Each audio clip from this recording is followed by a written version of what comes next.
ne prenez et ne proposez à l'enfant que ce qui vous parle à vous. C'est-à-dire que la roue des émotions, si tu sais pas comment l'utiliser, ça te Ouais, parle pas ce ouais, truc, ouais. mais par contre la peluche où tu peux interchanger les visages, tu trouves ça trop mignon, tu kiffes et tout, et ben, pars là-dessus. Il y a différentes atypies, il y a plein de choses à prendre en compte dans les besoins de l'enfant, dans les besoins du parent aussi, parce que des fois l'atypie, elle peut être du côté du parent Ouais. et il faut tester et voir ce avec quoi on est à l'aise. Est-ce que tu crois qu'il existe des outils plus spécifiques aux hypersensibles ou pas? Pour ces enfants-là, peut-être qu'il va y avoir besoin d'un environnement, tu vois, un peu spécifique pour proposer les exercices.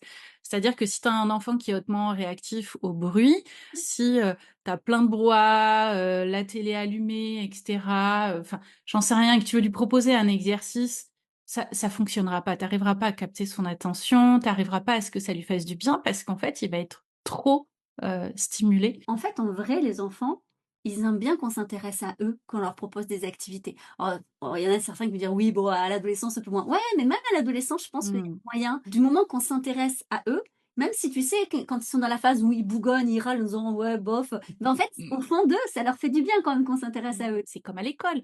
Je veux dire, tu as un prof d'histoire qui te Oh parle bah oui. d'histoire, mais qui en a rien à faire de l'histoire, et ben, ça va pas te passionner. C'est vrai. Alors que si tu as un prof qui est passionné, qui te raconte plein d'anecdotes, sur les différents personnages de l'histoire et cetera, qui vient un peu casser les idées reçues et tout, On se souvient et ben, tous de ce genre de direct, prof. voilà, non, mais direct, tu es attentif. C'est Tu vrai. fais: «Ah, qu'est-ce qu'elle est en train de raconter?» Ça te fait rire. Toi, ça vient déclencher quelque chose chez toi. Et ben, c'est exactement pareil, avec les parents ou les professionnels qui travaillent avec les enfants.